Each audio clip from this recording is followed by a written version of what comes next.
There's a strange kind of person the modern world doesn't quite know how to handle. They don't wait for permission to learn. They don't need a syllabus, a certificate, or someone in authority to tell them what matters. They find knowledge in scraps of experience, in late-night rabbit holes, in the trial and error of living. These are autodidacts, people who teach themselves. They are not rebels by choice but by instinct. Their curiosity doesn't fit inside standardized boxes. But here's the uncomfortable truth: the system doesn't like them. Not because autodidacts are dangerous in any physical sense, but because they are uncontrollable. They learn for the sake of learning, not for the sake of validation. They can't be easily categorized, graded, or measured.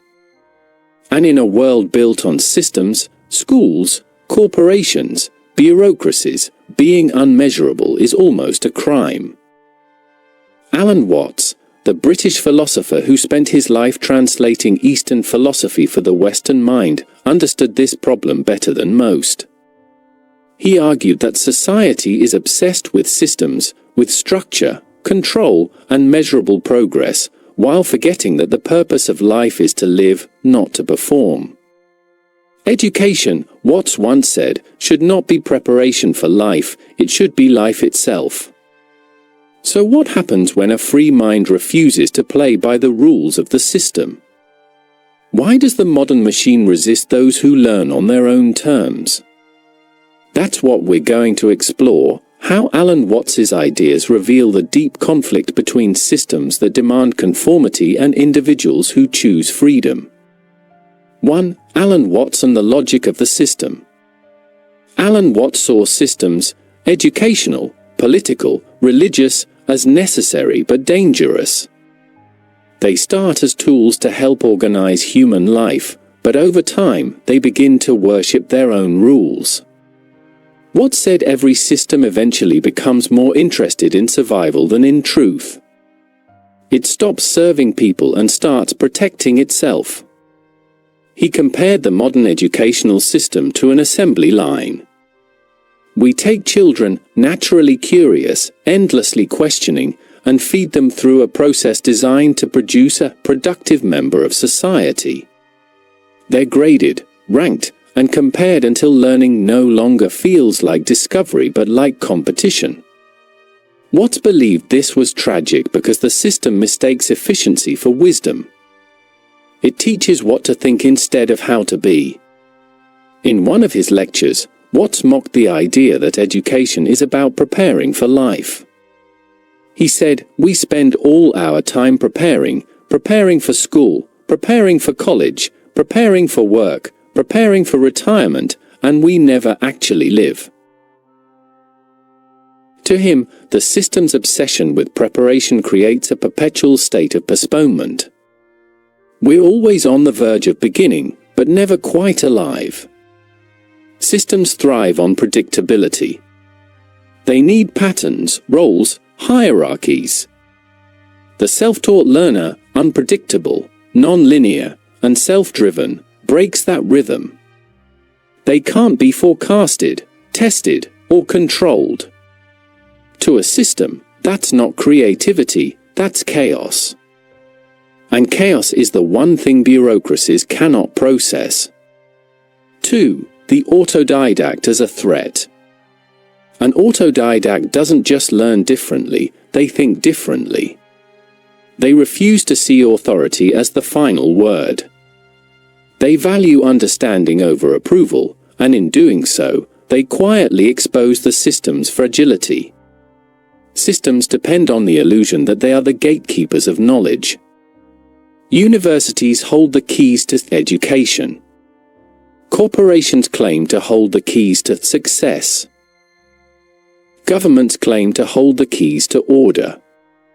But when someone steps outside and learns on their own, they prove that the gates were never locked and that knowledge has always been free. This is why autodidacts are treated with suspicion. Not because they are wrong, but because they make the system look unnecessary. Imagine someone learning philosophy without a degree, mastering programming without college, or building a business without an MBA. Each of these people threatens the social contract the system depends on, the belief that you need us to matter. Watts would say this fear is rooted in ego. The collective ego of the system can't tolerate independence because it survives on dependence. It needs people to believe that freedom outside its structure is dangerous. But the autodidact knows that the real danger lies in never questioning that structure at all. Education as conditioning, not awakening. Alan Watts often joked that schools don't educate, they domesticate. They turn wild curiosity into polite compliance. The goal is not to awaken the mind but to train it to function smoothly within a predefined order. He pointed out how children start out fearless and imaginative, yet by the time they leave school, they've learned to fear failure, crave approval, and measure their worth by grades and certificates. The system teaches us to pass tests, not to understand life. It creates intelligent machines, not wise humans. Watts's message was simple but radical: education should awaken, not condition. The autodidact lives by that rule instinctively. They learn because they are alive, not because they're being graded. They follow their curiosity into chaos, make mistakes, and find meaning in the mess. That's what makes them powerful. But from the system's point of view, it makes them dangerous. A student who learns to think without authority can't be controlled by authority. That kind of person doesn't just break the rules, they see through the rules. And once you see through the illusion of control, you can never unsee it. 4. The system's fear of freedom. Freedom, for the system, is bad economics. Free minds don't need endless products to feel complete. Free learners don't need expensive institutions to feel educated. Free people don't make predictable workers, obedient citizens, or passive consumers. That's why the system sells us security disguised as success. Go to college. Get the degree. Get the job. Stay in line. Don't question too much. The price of belonging is obedience. But as Watts would argue, obedience without awareness is not order, it's unconsciousness. Autodidacts, by contrast, embody conscious chaos. They question everything, they take risks, they follow paths that don't guarantee comfort but lead to growth. Their very existence challenges the myth that safety equals happiness. They remind us that the safest place for the soul is rarely the most alive one. Watts often compared human life to music. The point of music, he said, isn't to reach the end, it's to play. But the system treats life like a race, a series of checkpoints leading to some grand finale that never arrives. The autodidact refuses that narrative. They play their own tune. And that's precisely why the orchestra of conformity tries to drown them out. 5. The cost of thinking for yourself. Being self-taught sounds romantic, but it isn't easy. The system punishes those who don't fit. Without credentials, the autodidact often finds closed doors. Without social proof, they face skepticism. People trust diplomas more than insight. The system has trained us to believe that authority equals truth. Watts would say this is the tragedy of modern life: we confuse symbols for reality. The diploma becomes more important than the wisdom it's supposed to represent. The job title replaces the identity. The grade replaces the growth. And so, anyone who refuses to worship the symbols is treated as naive, or worse, subversive. The autodidact must live with that tension. They learn without applause, grow without permission, and often succeed without acknowledgement. Yet that very struggle shapes them. They become resourceful, resilient, deeply original thinkers. They don't wait for validation, they create their own standards of meaning. And here's the irony, the very system that dismisses them often ends up needing them. The innovators, the reformers, the visionaries, most of them were autodidacts in spirit if not in form. The system despises what it cannot own, but it also depends on those same free thinkers to evolve. 6. The way forward, becoming awake within the system.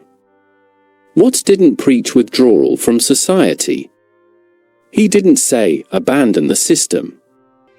What he taught was awareness, to be awake within it. The autodidact path, in his philosophy, isn't about escaping institutions but seeing through their illusions while still participating in life. That means using systems as tools, not masters. It means remembering that education is a means, not an end.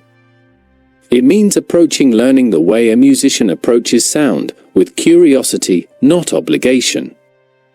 As Watts said, you can't get the rhythm right by counting, you get it by feeling. The true autodidact learns this rhythm. They balance discipline with spontaneity, knowledge with intuition. They might use the system, but they are never used by it.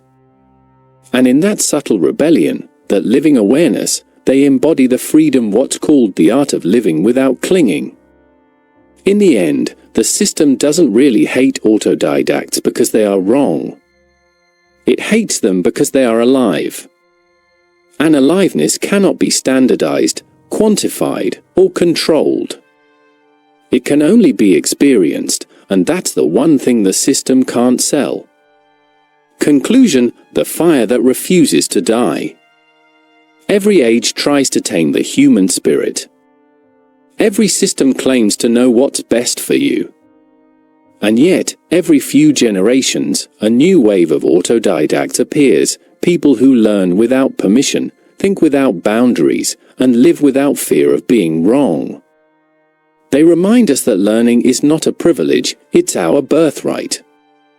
Alan Watts would tell us that the real purpose of life is not to fit into the system but to wake up inside it. To realize that the game is only real because we take it seriously, and that the moment we see through it, we can play it better. So if you've ever felt out of place in classrooms, jobs, or hierarchies, take heart. The system may not understand you, but it needs you. Because every system, sooner or later, decays. And it's always the self-taught, the curious, the unafraid who rebuild what comes next. The system hates autodidacts because they expose its secret. That freedom, true freedom, begins the moment you realize you never needed permission to learn in the first place.